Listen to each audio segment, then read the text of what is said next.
Hi, my name is Jasmine, founder of the Institute of Aromatherapy and Aroma Shop. I'm here today to talk about some of my favourite essential oils. There are a lot of them, but for now we'll just look at 3 of them. So, how did I get into essential oils in the first place? Well, when I was a little girl, approximately the age of 6, I decided I was going to make my own perfume.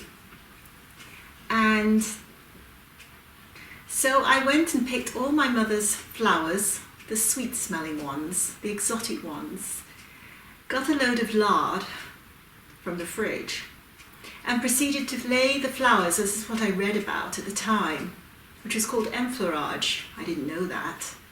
And I started laying all the flowers on top of the lard, mixing them in, and I laid them out in the sun. And every day I kept adding more flowers and proceeded to make a big pong out of it. It basically went into a rancid mess smell. So that was my first try at making perfume. Since then, I became an aromatherapist back in 1980, and I've been practicing, and I still make my own perfumes and I love making them. And I want to explain why I would use certain essentials and why. It's not just about perfume making, I also believe in the use of scent for well-being as well. So first of all, I'd like to talk about Helichrysum, which is also known as Immortelle and Everlasting. Now, I don't go for that much for the smell. This happens to be an essential oil that I find is superb in use in skincare. In fact, it's one of my main essential oils in my moisturizer cream in the Jasmine Cosmetics line. So what does it do? Well, the Immortelle, as I said, it's also known as Everlasting. It's Helichrysum and Italicum. And it's what it has some chemical structures that are very specific for breaking down mucus in the system, but also for relaxing and calming. It's got what they call esters, a lot of esters in it. I think it's around 50%. So what it ends up doing is, if you have any skin eruptions or irritation on the skin, like eczema or psoriasis or sensitive skin, then by applying this in the right concentration, we'll talk about that in a moment, onto the skin, it immediately deflates and relaxes the skin and helps to stimulate the immune system, not to overreact, but to help the healing power of the skin. So it helps with other conditions too, like arthritis, muscle pain, torn muscles, ligaments, tendons, and it also is said to quicken the healing of broken bones. It's basically is non-toxic and non-irritating.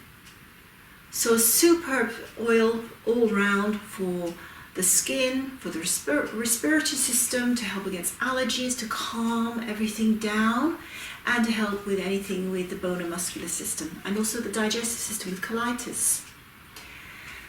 So how would I use this? Well, generally speaking, you use a carrier oil or a carrier lotion. So a carrier lotion would be a basic white lotion, and it can be made from an oil and an emulsifying wax and water. And a therapeutic dose would be 15 to 30 drops to 50 ml of carrier. Now, Immortelle is incredibly expensive, so you don't have to use that much. When you're talking, these are base notes, which means they are much stronger or more powerful in a way than top notes, which you need more of. So in mixing and blending, we tend to use more of top notes and less of base notes. So I would use this in combination with other essential oils. So in a blend of 50 ml of carrier lotion or carrier oil, I might just use 1 or 2 drops along with other essential oils, so they work in harmony with each other. So if somebody's got really sensitive skin, you could mix up a little bit of sweet orange, say 8 drops, 2 drops of Immortelle, and 3 drops of lavender, and there you would have quite a powerful blend for irritated skin. Another thing to note is that I sell the Immortelle in a 10% blend in jojoba. And again, even one drop of that mixed into a carrier lotion will work. It's that powerful. On an emotional level, it helps you break through anything stuck. So it's good for frustration, resentment, and to forgive. So there's a lot of uses for Immortelle, Helichrysum, or everlasting, however you want to call it. And it's one of my favorite essential oils. Aroma-wise, one of my favorite is jasmine, but not the jasmine that most people smell. This is a jasmine from Egypt, which is the Jasmine grandifolium, which is the officinal, Jasmine officinal. And the flowers are picked at night, and they're extracted by, whereas Immortelle is extracted by distillation, this is extracted by a solvent extraction or enfleurage. And it has such a sweet, fruity, heady, exotic. But some people might have a strong allergic reaction to it, so you have to be careful. It's very strong, very powerful. So again, you're looking at using just a drop in a blend, or a drop even of a 10% blend of jasmine is enough. In pregnancy and, well, after giving birth, not during pregnancy, but after giving birth, jasmine is powerful because it helps to increase the flow of milk in production. It also, I use it in my blends to help with childbirth. It helps relieve the pain. It helps open up, along with clary sage, open up the canal, and it helps lessen. It's also totally relaxing when the person is giving birth. So I always made up a blend with clary sage and jasmine for my pregnancy kit, for when people, as a labour inducement in a way, a labour help. So it also, on the skin level, in low dilutions, remember, it also is soothing to the skin and also increases the skin's elasticity and also softens scar tissue. In men, it's reputed to increase the sperm count in men and for treating sexual issues such as frigidity and impotence. So, a lot of good things in jasmine, plus it smells divine. So it smells completely from the Indian jasmine, but this is particularly a good one from Egypt. And then last but not least for today, rose. We've talked about rose a lot. This is a rose absolute. There are varying types of roses that are used. Now, this particular rose is from Turkey, and there is also a rose that we get also from Bulgaria. When a rose is called rose otto, it means it's been distilled by steam distillation, and when it has been distilled with a chemical extraction, it is called an absolute. So rose, it's again, it's a floral, rich, warm, fresh, and a feminine. Whereas jasmine is known as the king of essential oils, rose is known as the queen. It has so many effects, and it's one other thing is it has absolutely, it's the safest of all essential oils. So it truly is a queen. Now, I'm happening to live in probably one of the rose capitals of the world. My husband's grandfather started the rose industry here. And so the whole town, they have wild roses planted, and they even have pictures of roses etched into the ground.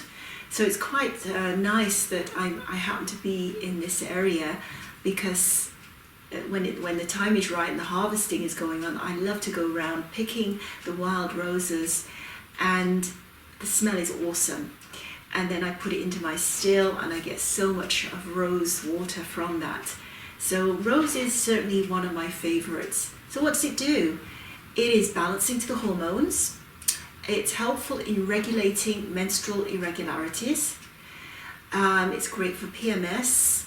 And skin-wise, it helps with broken capillaries, it helps with dry skin, eczema, it helps with mature and sensitive skins for helping wrinkles, get rid of them I hope, purifying, cleansing and soothing, a good antiseptic, and it's great for all skin types. So again, it's another product I use in my moisture cream. In the mental health and emotional, it helps by nurturing. It treats depression, shock, grief, heartbreak. It's soothing to anger. So there's these three are a good start, and again, they are expensive, and so getting them in, say, a 10% blend is a good way to start. Even if you just need some help, putting a spot of jasmine on your, just a little bit on the inner part of your wrist, and smelling it. If you have certain issues that you want it good for depression, for example, or some rose, or you have some skin problems and you want to use Immortelle, or a combination of. I'm going to talk a bit about more different essential oils that are my favourites, and I've got a lot of favourites. We're talking about hundreds of essential oils here, and we'll talk about some essential oils from the top notes next time that you can use to combine, and then we'll do a whole ending of the subject with the combination, how to mix and blend to get the correct proportions. So I do hope you enjoyed this podcast, and I do love talking about essential oils. I do feel like they're my best friends. And if you have any questions, do not hesitate to contact me or write below this on wherever it's posted, and I'll try to get back to you, either answering on a future podcast, especially about essential oils, or contact you back directly. So thank you for listening, and have a great day wherever you may be. Bye for now.